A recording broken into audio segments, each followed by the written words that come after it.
Hello friends, आज आपकी class 25 रहेगी जिसमें हमारा टॉपिक रहेगा आकलन और मूल्यांकन। इम्पोर्टेंट टॉपिक है आपका। थ्योरी के साथ इसमें PYQ भी कराए जाएंगे।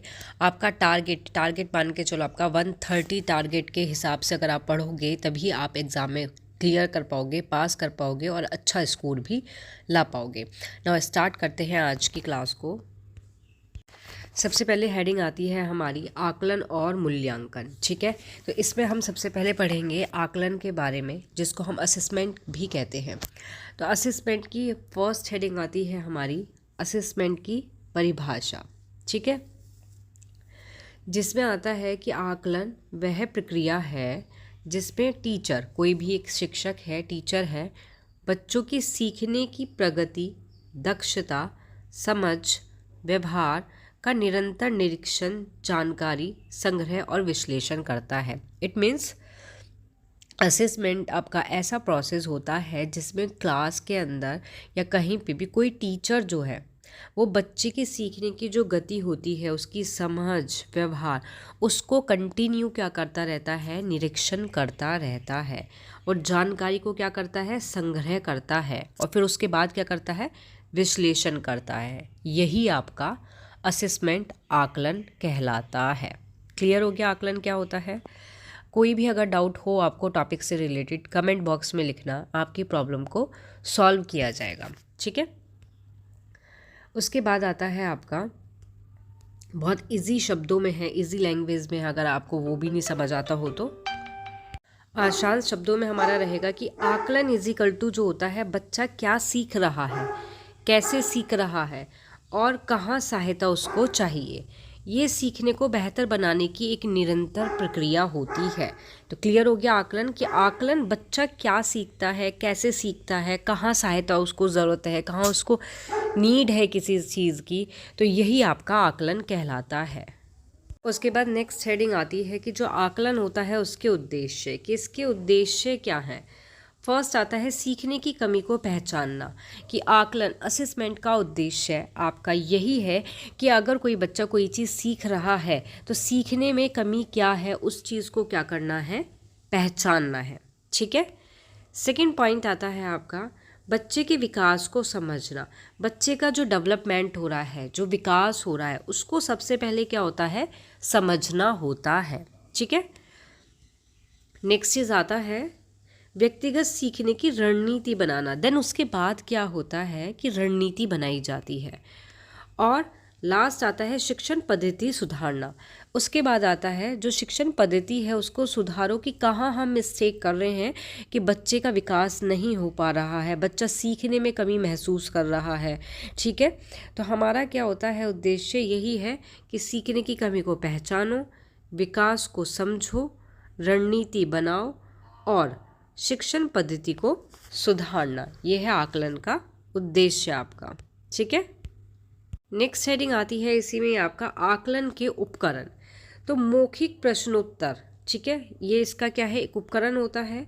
कक्षा में अवलोकन करना, आपका प्रोजेक्ट वर्क देना, आपका पोर्टफोलियो जो आपका इम्पोर्टेंट है, पोर्टफोलियो या फिर चेकलिस्ट या फिर अनेक गतिविधियां जो होती हैं, ये आकलन के उपकरण के अंतर्गत आता है।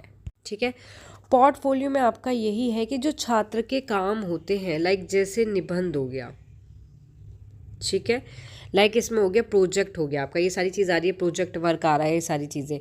तो एक व्यवस्थित संग्रह होता है जो एक निश्चित अवधि में क्या होता है, छात्र की जो भी क्षमताएं हैं, जो भी विकास है, जो भी प्रगति है, उसको दर्शाता है। और ये सिर्फ अंतिम रिजल्ट नहीं होता है, क्या है आपका जो पोर्टफोलियो है, ये अंतिम रिजल्ट नहीं है आपका। ठीक है, रिजल्ट नहीं होता, बल्कि ये सीखने की प्रक्रिया को, प्रदर्शन को देखने का एक तरीका होता है, एक व्यापक तरीका होता है जो छात्रों को आत्मचिंतन करने और अपने सीखने की जो भी यात्रा होती है उसको समझने में मदद करता है। ठीक है, ये कैसे काम करता है कि छात्र अपनी प्रगति दिखाने के लिए सबसे अच्छे काम को चुनते हैं और शिक्षक क्या है, मूल्यांकन मानदंड का उपयोग करके उनकी जो गुणवत्ता होती है उसका मूल्यांकन करते हैं। ठीक है, हम कह सकते हैं कि जो पोर्टफोलियो होता है ये एक फाइल की तरह होता है जो छात्र की पूरी सीखने की जो कहानी कहता है। ऐसा नहीं है कि केवल एक परीक्षा का सिर्फ स्कोर है, बल्कि ये बच्चे की पूरी सीखने की कहानी को बता देता है ये। ठीक है, इसका उद्देश्य बस यही है कि छात्र की समझ, कमजोरी का आकलन करो और उनकी सीखने की प्रक्रिया में सक्रिय भागीदारी बनाना आपका। ठीक है, तो ये सभी क्या है, आकलन के उपकरण के अंतर्गत आता है आपका।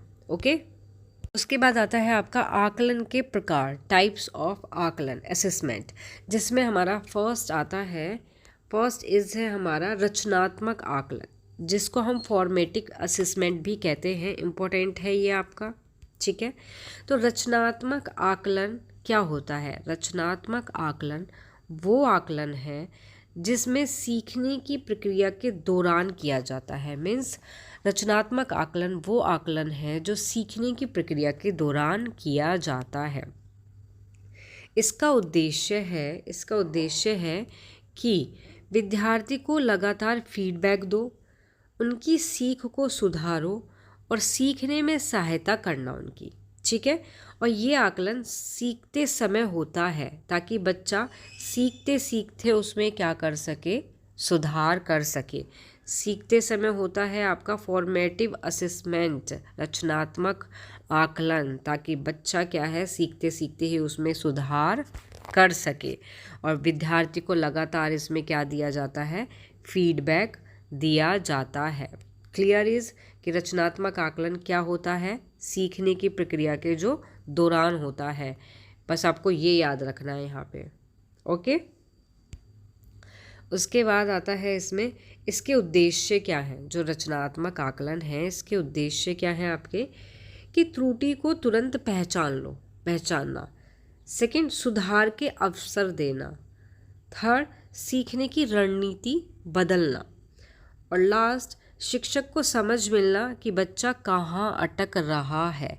तो ये है इसके उद्देश्य जो आपके इम्पोर्टेंट है, वेरी वेरी इम्पोर्टेंट है आपके।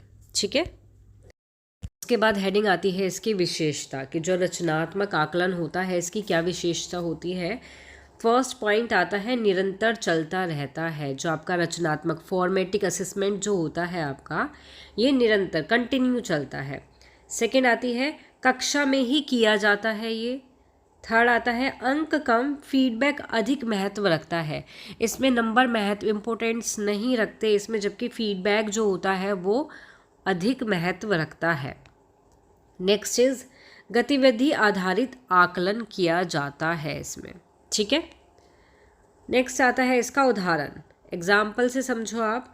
कक्षा में पूछे गए सवाल या फिर गृह कार्य, जैसे होमवर्क हो गया आपका, प्रोजेक्ट वर्क हो गया, मौखिक प्रश्न उत्तर हो गए, नोटबुक, चेक, क्विज डायरी या ऑब्जर्वेशन, ये सभी क्या है इसके एग्जाम्पल, उदाहरण हैं रचनात्मक आकलन के।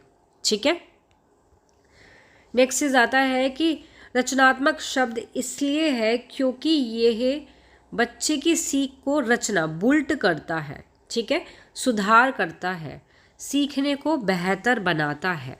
ठीक है, तो क्लियर हो गया आपको ये आपका रचनात्मक आकलन जो होता है वो क्या होता है, इसके उद्देश्य क्या हैं, इसकी विशेषताएं क्या हैं आपकी। ओके, एग्जाम्पल आपका क्लियर। यहाँ तक अगर किसी भी बच्चे को कोई प्रॉब्लम हो कमेंट बॉक्स में लिखें, उसकी प्रॉब्लम अभी तुरंत सॉल्व की जाएगी उसकी। ठीक है, बेल का आइकन पे क्लिक कर दे, लाइक शेयर सब्सक्राइब कर दे चैनल को। नाउ आगे आपकी नेक्स्ट हेडिंग आती है इसमें। नेक्स्ट हेडिंग है इसमें योगात्मक आकलन, क्योंकि जो आकलन होता है वो 2 टाइप्स का होता है, बताया था, रचनात्मक और योगात्मक, फॉर्मेटिव और समेटिव असेसमेंट।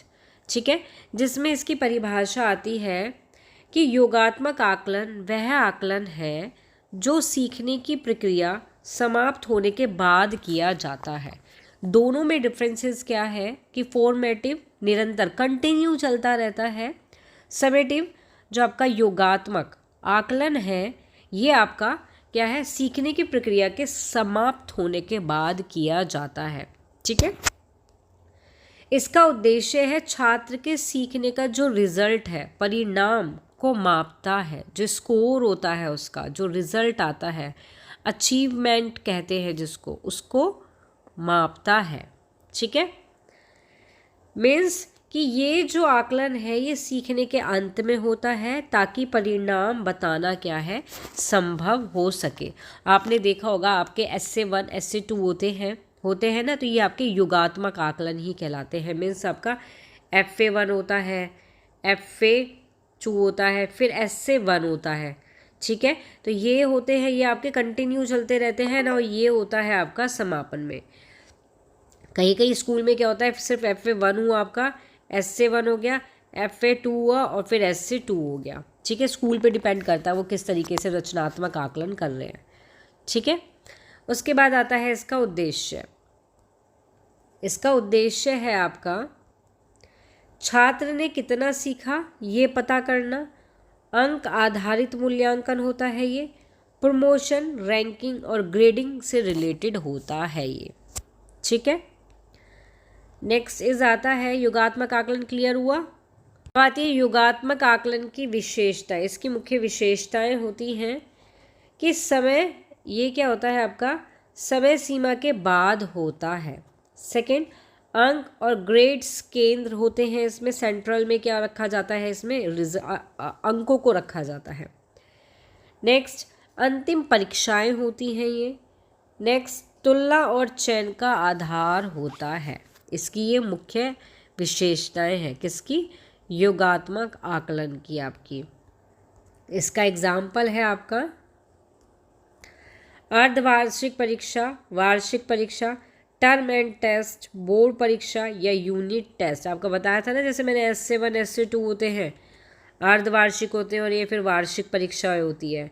तो ये होती हैं आपकी योगात्मक मूल्य आकलन के अंतर्गत। ओके,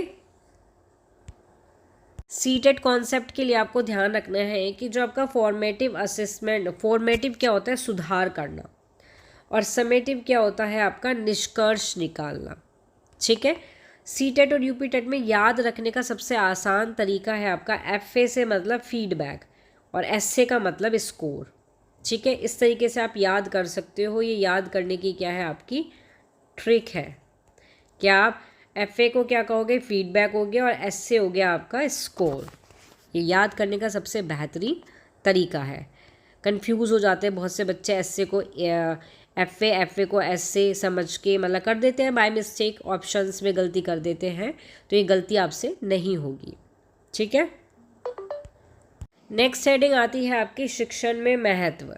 तो रचनात्मक आकलन का महत्व क्या है आपका। फर्स्ट, बच्चे में इससे क्या होता है, आत्मविश्वास बढ़ता है। सेकंड, कमजोरी का इसमें तुरंत पता लग जाता है, क्योंकि इसमें ये क्या होता है, कंटिन्यू निरीक्षण होता रहता है, निरंतर निरीक्षण। तो इसमें जो भी बच्चे की वीकनेस होती है, वीक पॉइंट होते हैं, उसका तुरंत पता लग जाता है, उसमें तुरंत सुधार किया जा सकता है। नेक्स्ट इज शिक्षा पद्धति बदल सकता है। मीन्स शिक्षक, जो टीचर होता है, उसकी एक पद्धति होती है, शिक्षा पद्धति, वो उसको चेंज कर सकता है बच्चे के अकॉर्डिंग, कि भाई बच्चा कमज़ोर है इसके अकॉर्डिंग। ठीक है, तो ये शिक्षण में महत्व है इसका। उसके बाद आता है योगात्मक का महत्व। योगात्मक आकलन का शैक्षणिक जो महत्व है क्या है, प्रमाणित परिणाम मिलते हैं इसमें। नेक्स्ट, आगे की कक्षा में प्रवेश होता है इसके थ्रू। नेक्स्ट, उपलब्धि और रैंक का पता चलता है, मतलब इसमें रिजल्ट मिलता है आपको, जो आगे की कक्षा में जाने के लिए हमारे लिए बेनिफिट होता है उसका, और इससे हमारी उपलब्धि और रैंक का पता लगता है कि हम कहाँ और कितने हैं हम। ठीक है, तो ये है आपका योगात्मक आकलन का महत्व। उसके बाद मोस्ट इम्पोर्टेंट हेडिंग आती है आपकी इसी में, कि जो ये हेडिंग है मोस्ट इम्पोर्टेंट है, क्योंकि इसी में से आपके क्वेश्चन आते हैं, डायरेक्ट आपका हेडिंग में से भी क्वेश्चन आ जाता है। ठीक है, तो आपका क्या आता है, आपका है हेडिंग है सीखने के लिए आकलन, असेसमेंट और फॉर लर्निंग। ध्यान देना है, फॉर लर्निंग का मतलब है के लिए। ओके, तो ये क्या होता है आपका, ये क्या होता है, सबसे पहले तो आपको ध्यान रखना है कि इसको फॉर्मेटिव असेसमेंट भी कहा जाता है। ये फॉर्मेट असेसमेंट के अंदर ही आता है आपका ठीक है। रचनात्मक आकलन जो है उसी के अंदर आता है, उसी को कहा जाता है। सीखने के लिए आकलन को फॉर्मेटिव असेसमेंट भी कहा जाता है। ठीक है। तो सीखने के लिए आकलन का मतलब है आपका कि आकलन का उपयोग केवल परिणाम जानने के लिए नहीं होता, बल्कि सीखने की प्रक्रिया को बेहतर बनाने के लिए करना होता है। ठीक है। इसका उद्देश्य है कि विद्यार्थी में सीखने की क्षमता को बढ़ाना, सीखने के तरीके सुधारना, गलत धारणा को दूर करना और आगे सीखने की दिशा तय करना होता है। वही चीज़ इसे फॉर्मेटिव असेसमेंट भी कहा जाता है आपका। ठीक है। ये होता है सीखने के लिए आकलन। अब इसकी आती हैं विशेषताएं कि सीखने के लिए जो आकलन है इसकी क्या विशेषताएं होती हैं। फर्स्ट आता है सीखने की प्रक्रिया का ये एक हिस्सा होता है। सेकंड, कक्षा के दौरान लगातार होता है, क्योंकि जो आपका रचनात्मक आकलन था, फॉर्मेटिव असेसमेंट था, वो भी क्या होता है, निरंतर निरीक्षण किया जाता है उसमें। ऐसी आपका सीखने के लिए आकलन भी ये वही है कि कक्षा के दौरान लगातार होता है। नेक्स्ट, फीडबैक पर आधारित होता है। नेक्स्ट, विद्यार्थी की सीखने की शैली को समझता है। नेक्स्ट, बच्चे की भागीदारी बढ़ाता है। नेक्स्ट, शिक्षक विद्यार्थी संवाद पर ये आधारित होता है आपका। ये इसके इम्पोर्टेंट पॉइंट्स हैं। और आपका होता क्या है ये यहाँ पे आपको क्लियर हो गया होगा। या तो कॉपी पेन लेके बैठे हो तो लिख लो, नहीं तो स्क्रीनशॉट ले लो इसका। ठीक है। नेक्स्ट आता है आपका सीखने का आकलन, मीन्स असेसमेंट ऑफ का मतलब है यहाँ पे का लर्निंग। इसका मतलब होता है कि सीखने का जो आकलन है वो ऐसी मूल्यांकन प्रक्रिया है जिसके माध्यम से बच्चे के द्वारा सीखी गई जानकारी, कौशल, प्रदर्शन का मूल्यांकन किया जाता है। और ये आकलन यह पता लगाने के लिए किया जाता है कि बच्चे ने कितना सीखा, उसका सीखने का परिणाम क्या है। और ये आपका योगात्मक आकलन, मतलब आपका समेटिव असेसमेंट भी इसको कहा जाता है। क्या? समापनीय आकलन।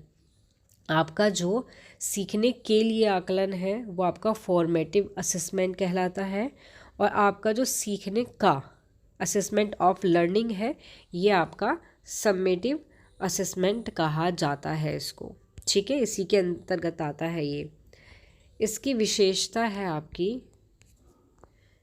कि फर्स्ट पॉइंट है सीखने के बाद किया जाता है ये। सेकंड, ये रिजल्ट परिणाम पर आधारित होता है, जो आपका स्कोर होता है उस पर। नेक्स्ट, अंक ग्रेड रिपोर्ट कार्ड पर आधारित होता है। नेक्स्ट, औपचारिक परीक्षा टेस्ट यूनिट टेस्ट के माध्यम से किया जाता है। नेक्स्ट, एक निश्चित समय पर लिया जाता है। और नेक्स्ट, इसका लक्ष्य है परिणाम को प्रमाणित करना। इसी के द्वारा वही चीज़ है योगात्मक मूल्य आकलन, कि इसी के द्वारा हम क्या है नेक्स्ट कक्षा में भी प्रवेश कर सकते हैं। ठीक है, तो ये होता है सीखने का आकलन।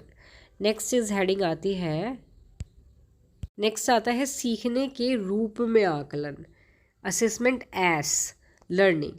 इसकी डेफिनेशन होती है कि जब बच्चा खुद अपने सीखने को समझता है, इसमें है खुद से, बच्चा क्या है सेल्फ करता है, इसमें खुद के समझने या खुद अपने सीखने को समझता है, उस पर विचार करता है, अपनी गलती को क्या करता है पहचानता है, सीखने की प्रक्रिया में सक्रिय भूमिका निभाता है। ये आकलन बच्चे को कैसे सीखना है ये चीज़ सिखाता है, सीखने के रूप में आकलन। ठीक है, इसमें क्या है आपका जो विद्यार्थी होते हैं, विद्यार्थी ही आकलन का केंद्र होते हैं इसमें, और जो टीचर होते हैं वो ओनली क्या होते हैं इसमें मार्गदर्शक होते हैं, एज वाले में सीखने के रूप में।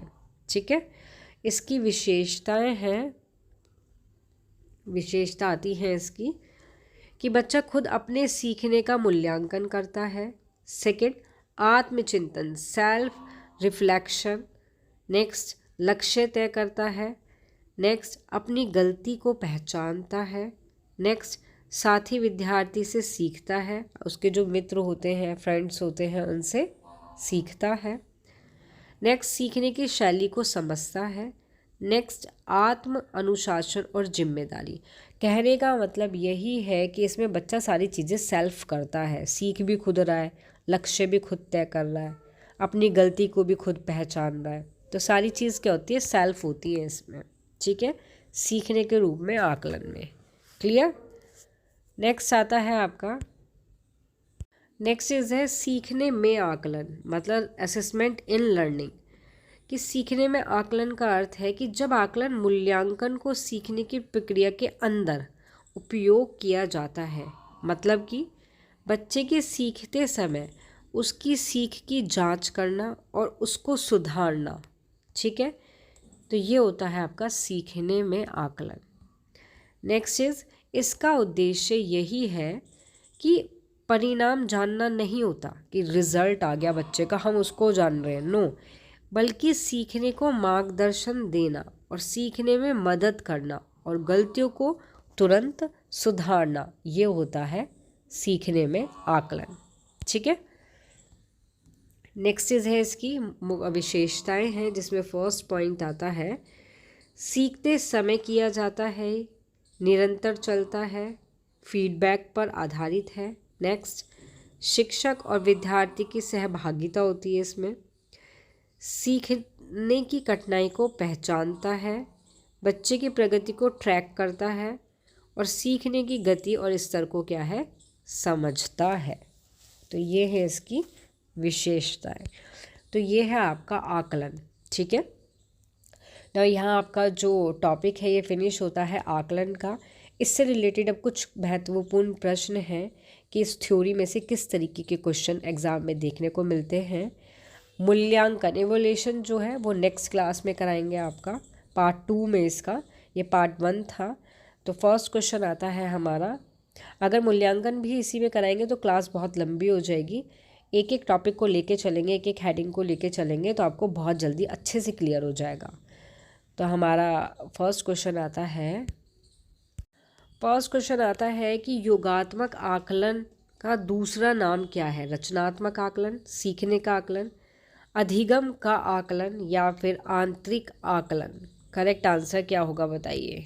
तो इसका करेक्ट आंसर हो जाएगा आपका अधिगम का आकलन, असेसमेंट ऑफ लर्निंग, क्योंकि ये किसी कोर्स या सत्र के अंत में छात्रों के सीखने के जो कुल स्तर होते हैं और उपलब्धि होती हैं उसको मापने और ग्रेड देने पर केंद्रित होता है, जैसा कि आपने देखा होगा वार्षिक परीक्षा या फिर फाइल परीक्षा आपकी, ठीक है। नेक्स्ट क्वेश्चन आता है कि योगात्मक आकलन किसके लिए अनुपयुक्त है। अनुपयुक्त देखना है, ग्रेडिंग प्रमाणक के लिए, सीखने की प्रगति का मूल्यांकन, पाठ्यक्रम की प्रभावशीलता का निर्धारण या छात्रों के वर्गीकरण। करेक्ट आंसर हो जाएगा इसका सीखने की प्रगति का मूल्यांकन, क्योंकि ये आपका आता है एफए के अंदर, फॉर्मेटिक असेसमेंट के अंतर्गत, और अनुपयुक्त इसमें यही है आपका, ठीक है, क्योंकि ग्रेडिंग जो होती है ये भी आपकी योगात्मक के अंतर्गत आती है। ओके, नेक्स्ट चीज आता है, नेक्स्ट क्वेश्चन है आपका, सितारे और एक इच्छा, 2 स्टार एंड विश किसका उदाहरण है। योगात्मक आकलन का, रचनात्मक आकलन का, केवल ग्रेडिंग का, तो केवल तो कह ही नहीं सकते, इनकरेक्ट, या मानकीकृत परीक्षण का। सितारे और एक इच्छा किसका उदाहरण है। आंसर होगा इसका करेक्ट आंसर होगा आपका रचनात्मक आकलन का, ठीक है, क्योंकि ये एक प्रकार का क्या है आपका, ओके, क्योंकि ये एक प्रकार की फीडबैक तकनीक है जिसका उपयोग शिक्षण प्रक्रिया के दौरान छात्रों का जो भी काम करने की जो गुणवत्ता होती है उसमें सुधार करने के लिए किया जाता है, और इसका उद्देश्य होता है सीखने में मदद करना और तत्काल कोई भी मार्गदर्शन प्रदान करना, ठीक है। और सितारे से हाँ मतलब यही है कि छात्र के काम के 2 या 3 पॉजिटिव जो पहलू होते हैं वो अच्छी तरह से किए गए हिस्सों को उजागर करते हैं, मीन्स एक तरह से कह सकते हैं प्रशंसा। एक इच्छा का मतलब ए विश कि सुधार के लिए जो एक रचनात्मक सुझाव होता है उसको प्रदान करता है, जिस पर छात्र क्या करता है, अगली बार काम कर सकता है। तो कह सकते हैं सुधार का लक्ष्य आपका। ओके, तो आपका ये क्या है, करेक्ट आंसर बी ऑप्शन हो जाएगा। नेक्स्ट क्वेश्चन आता है आपका इसमें। नेक्स्ट क्वेश्चन है कि रचनात्मक आकलन छात्रों की प्रगति को कैसे मापता है? केवल अंतिम परिणाम देकर? तो केवल अंतिम परिणाम तो नहीं होता, ये तो आपका युगात्मक में होता है। नेक्स्ट, प्रक्रिया को समझ के आधार पर, या फिर केवल प्रदर्शन के रिकॉर्ड पर केवल नहीं है। समय सीमा के अंत में, तो अंत में भी ये नहीं होता। तो करेक्ट आंसर इज हो जाएगा बी, प्रक्रिया को और समझ के आधार पर। ठीक है, केवल तो भाई आपका इनकरेक्ट है ही, और अंत वाला किस में होता है, युगात्मक में। तो बी इसका आंसर हो जाएगा। नेक्स्ट क्वेश्चन आता है। नेक्स्ट क्वेश्चन इज, निम्नलिखित में से कौन सा रचनात्मक आकलन का एक उपकरण नहीं है? मौखिक प्रश्न, दत्त कार्य, पोर्टफोलियो या वार्षिक परीक्षा? तो करेक्ट आंसर हो जाएगा वार्षिक परीक्षा, क्योंकि ये किसका, ये आपका योगात्मक आकलन का ये क्या है, उदाहरण होता है आपका। ठीक है, नेक्स्ट आता है क्वेश्चन आपका कि शिक्षार्थी के आकलन का सबसे महत्वपूर्ण उद्देश्य है? एक अध्यापक की प्रभावशीलता पर विचार करना और अधिगम बढ़ाने के लिए संशोधित करना। बी, शिक्षक को सौंपे गए कार्यों में से एक कार्य को पूरा करना। डी, रिकॉर्ड या रजिस्टर्ड को पूरा करना। या फिर डी, कक्षा में समान योग्यता वाले समूह बनाने के लिए करना। तो करेक्ट आंसर इज हो जाएगा इसमें आपका ए ऑप्शन। ठीक है, तो ये आपके क्वेश्चंस थे। जिसको भी वीडियो पसंद आए वो इसको लाइक शेयर सब्सक्राइब करना ना भूले। मिलते हैं नेक्स्ट क्लास में, जिसमें मूल्यांकन को हम क्लियर करेंगे विद एक्सप्लेनेशन के साथ, कि उसमें उसके टाइप्स कौन कौन से होते हैं, मूल्यांकन होता क्या है आपका, और उससे रिलेटेड जो क्वेश्चंस हैं उनको। तो मिलते हैं नेक्स्ट क्लास में। Thank you.